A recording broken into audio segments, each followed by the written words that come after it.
Pogled v znanost.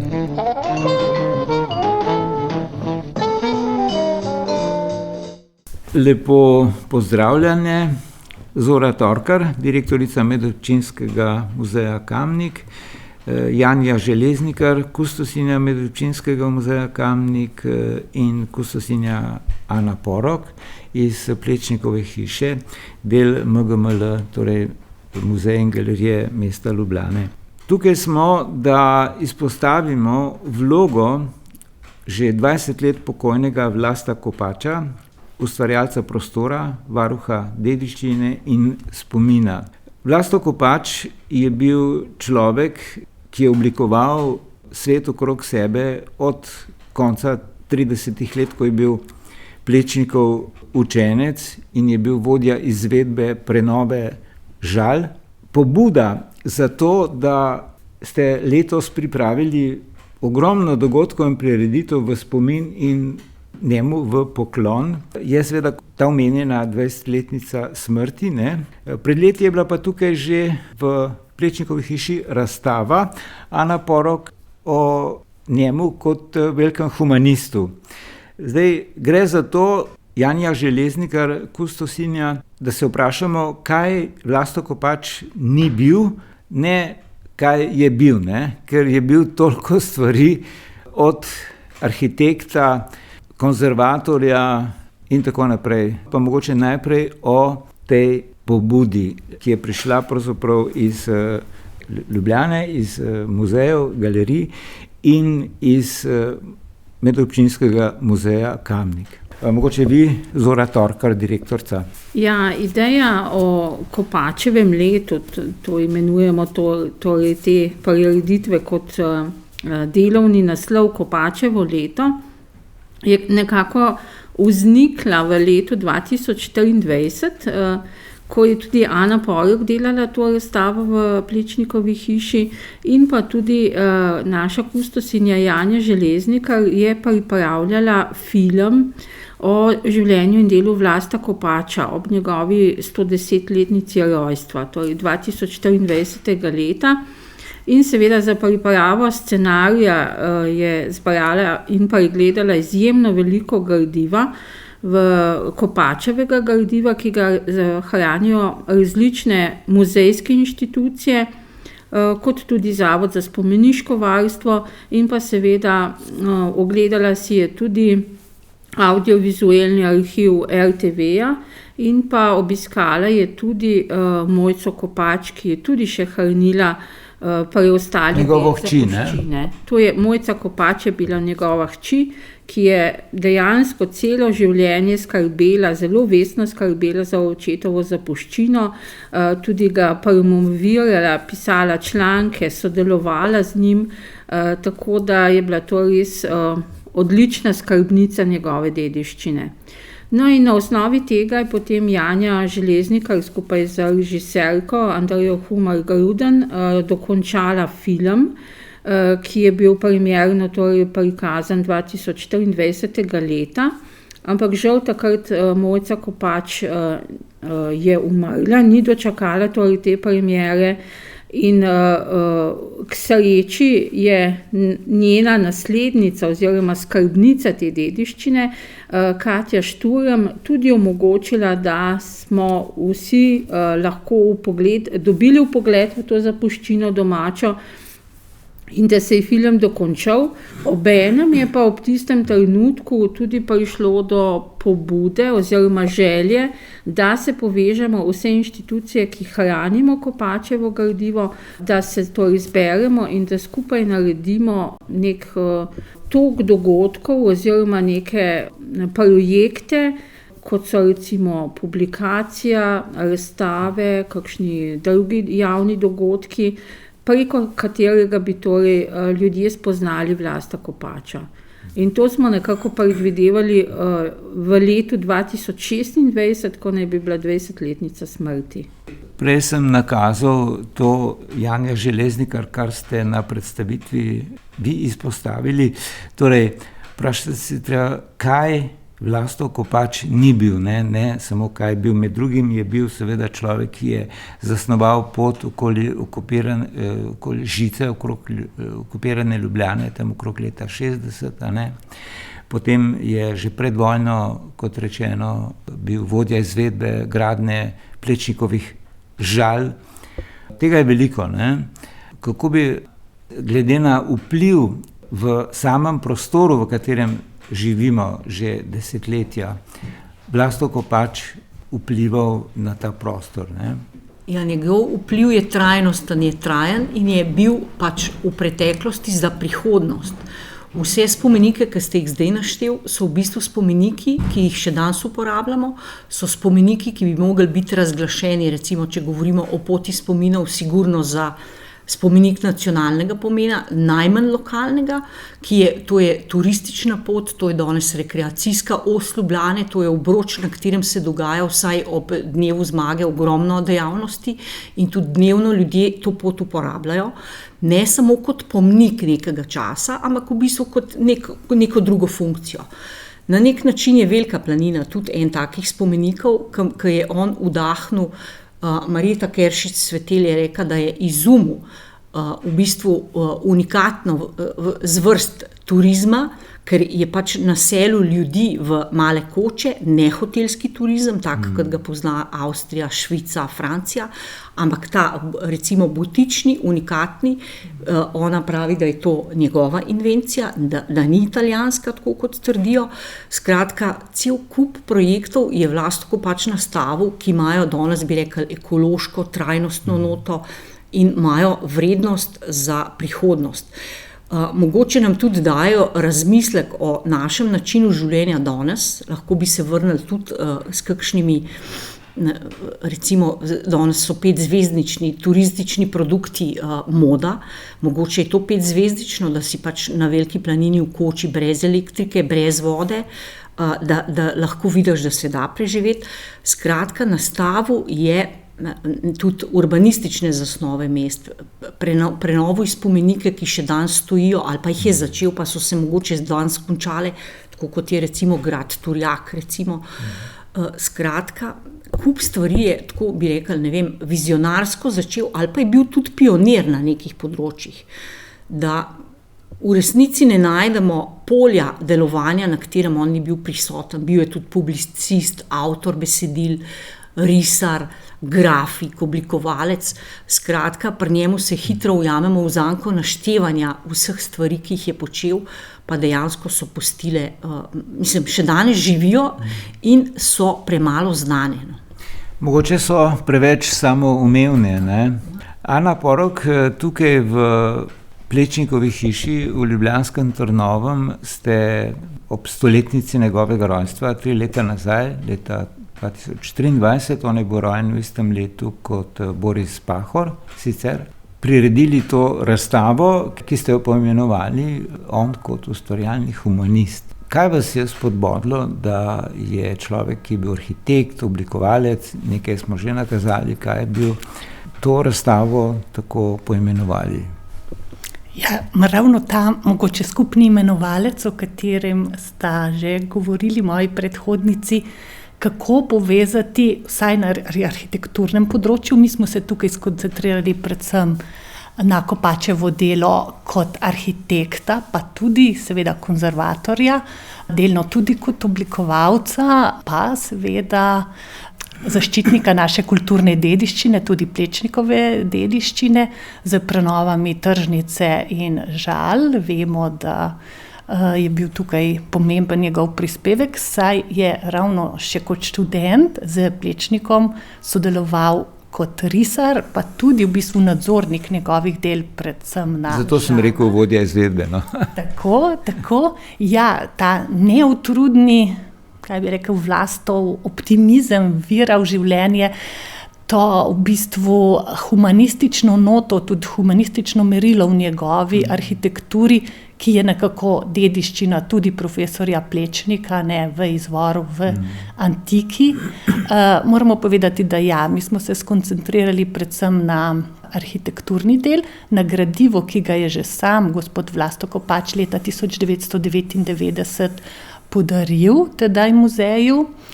To so ravno te dragocene skice, ki jih je on po Plečnikovih malih predlogah v bistvu prenašal v načrte, to se pravi v izvedbene načrte. Plečnik je Vlastu na nekem manjšem formatu papirja za skico narisal idejo, potem pa jih je moral on prenašati v bistvu v merilo 1:1, da so bili pripravljeni za izvedbo. In to so bile neskončne ure, neskončno delo, tako da Plečnik je zagotovo prepoznal to njegovo nadarjenost, ustvarjalnost, pa tudi trdo delo z risanjem, tako da nam v bistvu to gradivo res nudi tudi ta nekak celovit pregled nad delovanjem Plečnikove šole, ker je jasno, da Plečnik vsega tega ne bi moral izdelati, v bistvu že samih načrtov, brez pomoči teh svojih sodelavcev, pa seveda tudi vseh mojstrov, ki so sodelovali potem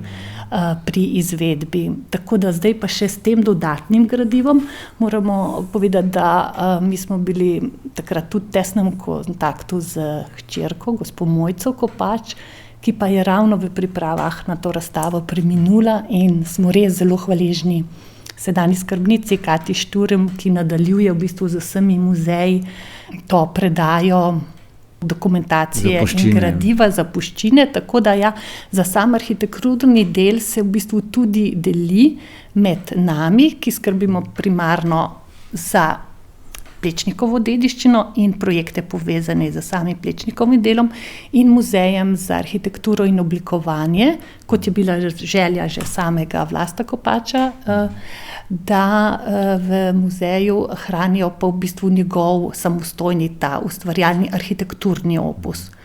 Tudi te velike projekte za zasnovo poti spominov in tovarištva, pa ogromno število teh memorialnih spomenikov, Ribnici, kot smo. 106 jih je menda projektiral, ne? Ja, tako da izjemen opus. Oni pa kot nacionalni muzej pokrivajo to zgodbo in tudi sodelujejo pri celotnem projektu. Še preden se podrobneje lotimo predstavitve, ne ravno vsakega meseca, ker je teh prireditev bo resnično ogromno skozi vse leto. Zaključilo se bo pa 3. decembra, torej ko je veseli dan kulture. Mogoče se pomudimo še pri njegovi osebni preteklosti, ne? Namreč, če samo se spomnimo prej omenjenega sodelovanja Vlasta Kopača z svojim učiteljem, arhitektom Plečnikom. Plečnik seveda ni bil komunist. V obdobju gradnje Plečnikovih žal leta 1938, ko je bil on vodja izvedbe, pa on vstopil v takratno komunistično partijo Slovenije, ne? In je imel že zaradi tega hitro težave s takratno policijo, ki so se nadaljevale po obdobju okupacije, ko je šel ilegalo. Kakšna je bila življenjska pot Vlasta Kopača, ki je bil sicer rojen v Žireh, zato tudi iz Žirov nekako sodelujejo v tem projektu, ne? Ja, Vlasto Kopač je zelo mlad ostal brez mame. Bil je star 15 let, ko mu je mama umrla leta 28. Oče se je ogromno selil z mladim sinom, od Kruševca do Kranja, do potem Splita, kjer je Vlasto naredil gimnazijo. Že tam je risal, Mojca piše, da je zelo rad plaval, da je jadral.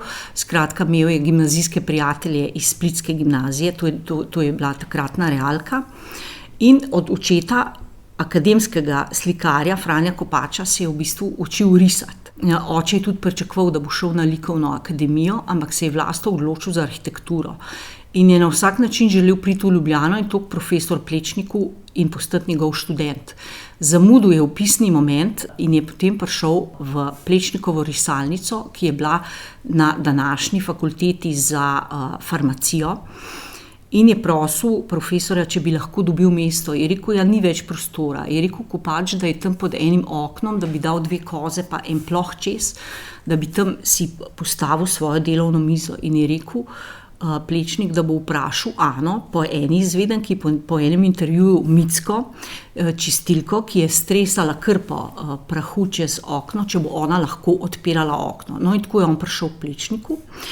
In kot ste omenil, Kopač je bil seveda kot, bomo rekli, nekdo, ki se je sam preživljal, je težko shajal v Ljubljani brez podpore od doma in je že leta 1935 potem odšel na Veliko planino k pastirjem, zato da je vsaj poletje preživel, bomo rekli, več ali manj na hrani. Z nižjimi stroški. Tako. Vsak vikend tam se je zaljubil v hribe, jasno, Kamniške so bile najbližje, v 2 urah je z biciklom prekolesaril Kamniško Bistrico, ki je bila izhodišče za vse ture. In je kdaj tudi prepozno prišel v risalnico oziroma je kakšen dan tudi zamudil in mu je enkrat Plečnik rekel, pa kaj vi vidite v teh gorah, kaj je to tazga? In je rekel Kopač, da mu je enkrat prinesel en posnetek Grintovcev in ko je Plečnik to videl, je rekel, to pa je tako kot ob stvarjenju sveta. Tako da potem ga je bolj razumel, zakaj je on zaljubljen v gore. Bil je levičar po prepričanju, bil je človek, ko smo rekli, da je izhajal iz žirov, verjetno po duši, mu je bila bližja, preprosta duša pastirja, kot mogoče kakšnega meščana ali pa aristokrata, skratka. In je zelo hitro vstopil v komunistično partijo, je bil že leta 1938 zaprt, ker je risal srp in kladivo na ene tramove gor v eni planinski koči. Kalvarija njegova zaporniška pa se je nadaljevala, leta 1943 je bil odpeljan v Dachau, kjer je pač dočakal konec vojne. Tam je risal na skrivaj v knjigoveznici, kjer je bil zaposlen risbe, mislim, da jih je 70 ohranjenih, kar je precedenčen primer, da jih je sploh lahko ohranil, skrival jih je med lepenko. Čez dan, ko so risali, jih je imel na tleh kot prekrit poden, zvečer jih je skrival v omaro in očitno je bil tudi šef te knjigoveznice podpornik, na nek način simpatizer, ker je nekoč, ki je prišel, ki je on risal, je videl, da dela, je tako v bistvu odmaknil risbo in jo skril, ker v bistvu zato bi bil človek ustreljen na licu mesta. Kaj pa risal? Risal je prizore zaporniškega življenja, dahovske prizore. Ta material hrani Muzej novejše zgodovine, Muzej novejše in sodobne zgodovine Slovenije. Ob 100. obletnici rojstva je v bistvu koncentracijsko taborišče Dachau in naš muzej sta razstavila, skupno razstavo sta naredila in še danes jaz mislim, da v Dachavu je Vlasto Kopač s temi risbami prisoten. Tako da je to tudi ena redkost, ki je ohranjena. Potem, ko je srečno prišel domov, se je poročil Zoro Šerbak, to je bila njegova ljubezen, predvojna ljubezen, oba sta bila del narodno-osvobodilnega odpora in sta se kmalu po vrnitvi iz Dachava poročila. No, in ko se je rodila Mojca leta 1946, je pri 2 letih v bistvu spet izgubila očeta, ker so ga zaprli, v bistvu njegovi. V 6. Dachavskem procesu je bil obsojen na smrt. In potem seveda skozi mučenja, on tudi pravi, da skozi, verjetno so jih drogirali, ker je rekel, da ima blackoute, bi danes rekla, ne, da se ne spomne stvari, so tudi v nekem momentu vsi interniranci podpisali neke dokumente, ki so bili tako lažni, skonstruirani. No in po pritožbah žene Zore in seveda drugih žena obsojenih na dahovskih procesih se je najprej jim skrajšala kazen, bom rekla, Vlastu na 20 let, potem so ga pa po 4 letih in pol iz zapora spustili. V zaporu je, poleg tega, da je risal in ustvarjal, je tudi rezbaril, deluje karte za planince. Po izpustitvi je pa postal državljan brez potnega lista in brez državljanskih pravic, tako da ni smel biti zaposlen. Je pa imel očitno kolege, treba je razumeti, da je bil pač čas, nekdo obsoja, ker češ nihče mu ni pomagal, jaz mislim, da ni bilo tako, ampak ljudje so se v bistvu bali tudi za lastno eksistenco, ker bi bili tudi sami procesirani. Tako da seveda je imel kolege, prijatelje, ki so poskrbeli za to, bi rekla predvsem mogoče Marjan Drmastja, ki je delal takrat kot na Olu Ljubljana, takratni župan mestne občine Ljubljana je bil, je v bistvu mu zagotavljal honorarno delo in tudi skupaj z njim in z njegovimi idejami je potem prišel na Veliko planino z velikimi projekti, ki je projektiral spodnjo in zgornjo postajo gondolske žičnice, potem je projektiral hotel Šimnovc in seveda turistično naselje na Veliki planini. Tako da mogoče je takrat se začelo njegovo svetlejše obdobje življenja, ki ga je preživel na njemu najljubši planini, to je bila Velika planina, bil je tudi bajtar.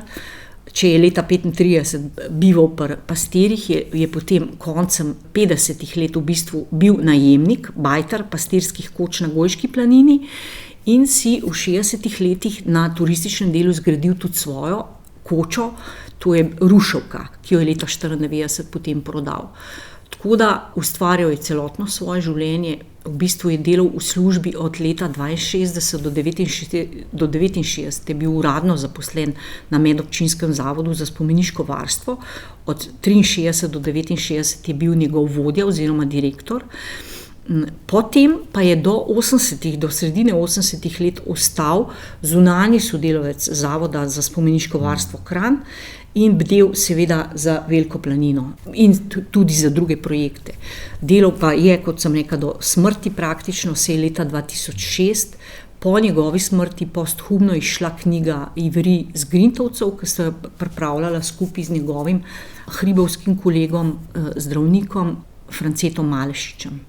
To letošnje leto ste vi torej več ustanov ustvarili kot projekt, ki naj skozi celo leto predstavi njegov lik.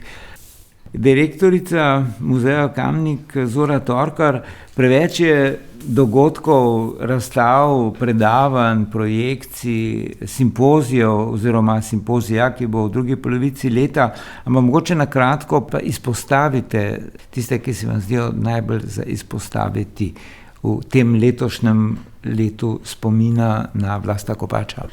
Dejansko smo poskušali vsi skupaj oblikovati neke dogodke in prireditve, ki so namenjeni različnim publikam, različne namene imajo, tako od šolske mladine, turistov, domačinov. Tako da nekako je namenjeno tudi strokovni javnosti. Torej poskušali smo na različne načine približati delo in življenje Vlasta Kopača. Mogoče bi izpostavili poleg vseh javnih vodstev, delavnic, razstave, ki jih pripravljamo različni muzeji. Prva je v aprilu in sicer v Slovenskem planinskem muzeju bo spominska vitrina med Skalo in Svinčnikom. Naslednja v aprilu bo razstava Pot spominov in tovarištva, ki jo pripravljajo v arhivu v Muzeju za arhitekturo in oblikovanje. In pa potem tudi še naša razstava v Kamniškem muzeju o Vlastu Kopaču, ki je predvsem vplival oziroma oblikoval turistično naselje na Veliki planini in pa tudi nekatere druge kamniške projekte. To so mogoče te večje razstave in pa seveda za Ljubljano, pa tudi za slovenski prostor, bo pa mogoče najbolj dostopna razstava o Vlastu Kopaču kot vizionarskem snovalcu iz Zoisove palače v juliju. In sicer bo to razstava, ki je v organizaciji Slovenskega planinskega muzeja in tudi ostalih sodelujočih muzejev. To bo taka panojska razstava na Krakovskem nasipu v Ljubljani, kjer bo tudi predstavljen iz različnih vidikov, torej kot urbanist, zbiralec pastirske dediščine, kot oblikovalec. Iz različnih, torej nekako neke segmente iz njegovega življenja bomo tukaj tudi predstavili. V nadaljevanju so pa seveda še pomembni predvsem nastanek knjige in pa drugi simpozij Olge Zupan v Kranju. Skratka, tega je veliko, nemara se bo to razpored dalo najti tudi na omrežju. Jaz se vam za ta pojasnila zahvaljujem vsem trem, kustosinja Ana Porok, kustosinja Janja Železnikar in direktorica Medobčinskega muzeja Kamnik Zora Torkar. Hvala lepa za ta posnetek, ki sem ga vodil, Goran Tenze. Hvala vam.